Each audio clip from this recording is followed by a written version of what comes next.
Il y a un an, lors de notre retraite en ligne de yoga intégral à la Grâce, nous avons discuté de la manière de nous préparer pour le 150e anniversaire de Sri Aurobindo qui était alors à 1 an et qui est maintenant à 1 mois de distance. Alors que de nombreuses idées étaient discutées sur ce que les gens pourraient faire pour cet événement, ma réponse était différente. Je pense qu'au lieu d'attendre 1 an pour célébrer, il serait préférable d'agir dès maintenant. J'ai donné l'exemple d'un repas ou d'un gâteau d'anniversaire préparé avec soin. Préférerions-nous attendre 1 an pour le partager ou préférons-nous le savourer et le partager dès maintenant? Par ailleurs, je remets également en question l'importance de cette date symbolique de 150 ans. Est-ce que le 150e anniversaire de Sri Aurobindo est vraiment plus important que son 100e anniversaire ou son 200e anniversaire à venir? Je souligne également que l'attention portée à cet événement par le gouvernement indien est souvent superficielle et motivée par des intérêts politiques plutôt que par une réelle compréhension et appréciation de l'œuvre de Sri Aurobindo.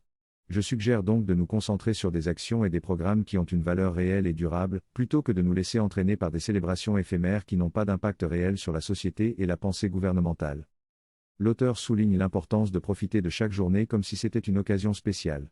Il explique que la date elle-même n'a pas d'importance car elle varie selon les systèmes de comptage du temps et les différentes régions du monde. Ce qui compte, c'est notre perception de cette journée et notre ouverture à recevoir les bénédictions divines. L'auteur partage une expérience personnelle où il a choisi de célébrer son anniversaire à une autre date, mais a quand même ressenti les mêmes vibrations positives. Il souligne que notre intention et notre alignement avec la divinité sont plus importants que la date elle-même. L'auteur met également en garde contre le piège de toujours repousser les moments importants et souligne l'importance de commencer dès maintenant à vivre chaque jour de manière significative. Le narrateur parle de différentes croyances et théories concernant la fin du monde et le passage dans une dimension supérieure. Il montre comment certaines personnes croyaient en des théories pseudo-scientifiques basées sur l'alignement de la Terre avec le centre de la galaxie en 2012. Cependant, il souligne que ces théories étaient infondées car la taille du centre de la galaxie est beaucoup trop grande pour que la Terre puisse influencer son mouvement. Il explique que l'attitude générale dans ces situations de changement cosmique est d'attendre et de ne rien faire, en se reposant sur des théories ou des pratiques spirituelles. Il critique également certaines pratiques spiritualistes qui peuvent renforcer l'ego plutôt que de changer réellement la conscience. Il conclut en saule, ignore l'importance de pratiques spirituelles authentiques et de la dévotion à une figure divine pour réellement progresser dans le chemin spirituel. Il critique les mouvements New Age qui mettent l'accent sur des pratiques superficielles et n'apportent pas de véritable transformation spirituelle. L'idée d'attendre que cela se produise lorsque la mère décide est extrêmement irritante. C'est un mensonge et une fausseté. Certaines personnes disent qu'elles attendent que la mère les appelle pour venir à Pondichéry, mais en réalité, la mère les appelle déjà. C'est une auto-du-prix grossière mais satisfaisante pour le cœur dévotionnel. Cela décharge toute la responsabilité sur quelqu'un d'autre et on blâme ensuite Dieu pour ne pas l'avoir choisi et pour avoir attendu si longtemps. Malheureusement, cette mentalité a profondément influencé l'espace de l'influence de Sri Aurobindo, y compris dans l'ashram, où les gens sont encouragés à attendre que les choses se produisent naturellement sans faire d'efforts. Même ceux qui sont dans l'ashram depuis 50 ans ne comprennent pas la pratique du yoga, car ils continuent à jouer comme des enfants, en suivant ce que la mère leur a dit lorsqu'il était jeune.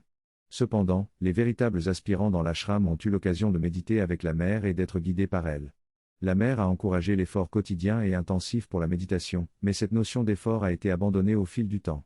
Il est important de faire un choix et de faire les efforts nécessaires pour trouver son être psychique.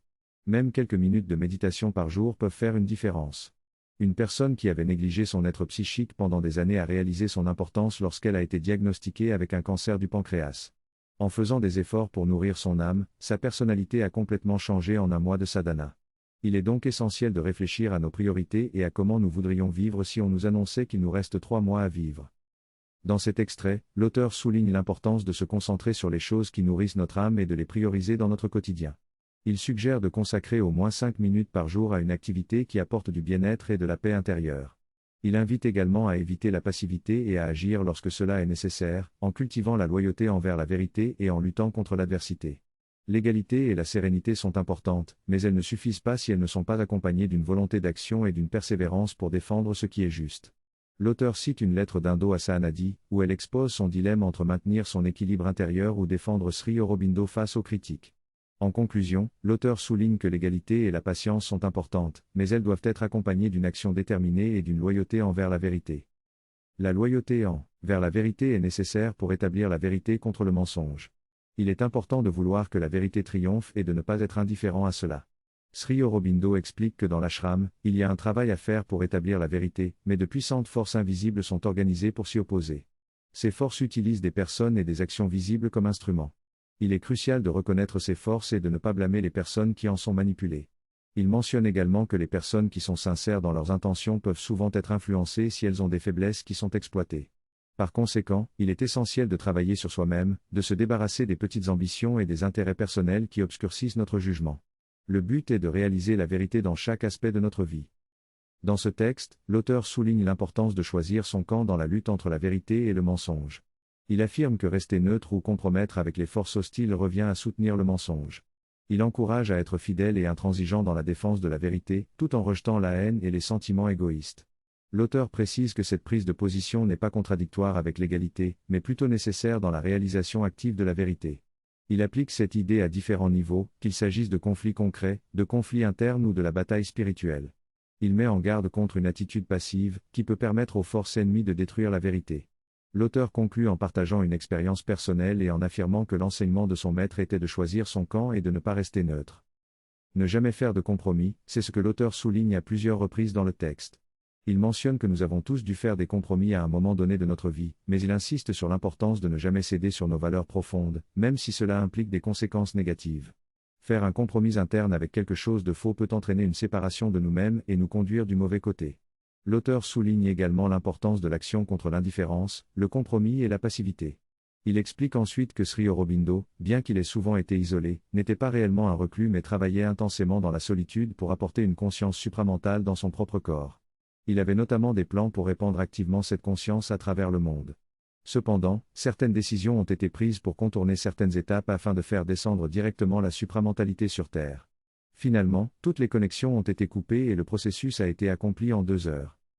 Dans cet extrait, l'auteur parle d'une ashram où un sadhika, pratiquant spirituel, a été déçu car la mère, figure spirituelle, a retiré ses pouvoirs.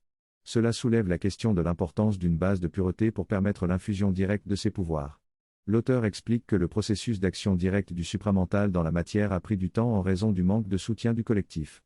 Il mentionne également une planification de Sri Aurobindo pour la propagation de cette spiritualité, qui se réalise maintenant à travers certains centres.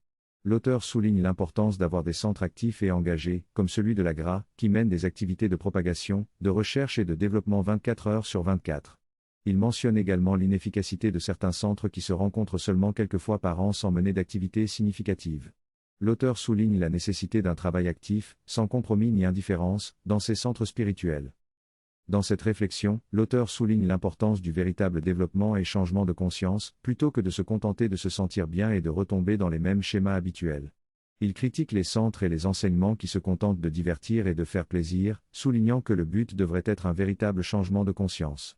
Il rappelle que le yoga est une intensification et une accélération de l'évolution, et que l'objectif devrait être une croissance significative de la conscience. Il reconnaît la nécessité de l'entertainement pour élever et purifier certaines parties de notre nature, mais souligne que cela ne suffit pas et qu'il doit y avoir un changement réel dans notre conscience. Il encourage les lecteurs à se concentrer sur leur propre croissance de conscience, à évaluer régulièrement leur progression, et à s'assurer que leur vie est intéressante et comblée de joie profonde. Il conclut en affirmant que la préparation et la continuation de cette croissance sont plus importantes que le simple fait de célébrer un anniversaire. Au cours des 5 dernières minutes, nous avons discuté intensément de l'importance de la Divine Mère, qui est souvent négligée par le gouvernement indien et les célébrations autour du 150e anniversaire de Sri Aurobindo. La Divine Mère est l'énergie en action de Sri Aurobindo, sa puissance de manifestation. Elle représente l'aspect dynamique et le moyen d'atteindre notre objectif qui est l'action. Ainsi, nous devrions considérer le 150e anniversaire comme celui de la Divine Mère également. En tant qu'enfants divins, nous sommes nés d'elle et de notre conscience créatrice et de notre pouvoir de manifestation. Notre cadeau le plus précieux pour elle est de nous offrir en tant qu'instrument pour son action dans le monde, de nous consacrer et de nous rendre. En retour, elle nous remplit de son amour, de sa paix, de sa lumière, de sa connaissance et de sa puissance. Nous devons être prêts à la recevoir en nous préparant et en faisant l'effort de nous immerger dans sa conscience. Nous devons être or pour contenir son infiniment et permettre à son influence de nous transformer. Concentrons-nous sur notre aspiration et préparons-nous pour notre propre anniversaire, qui sera le reste de nos vies, dédié entièrement à l'amour de la Divine Mère et à servir de point focus actif pour son action sur Terre.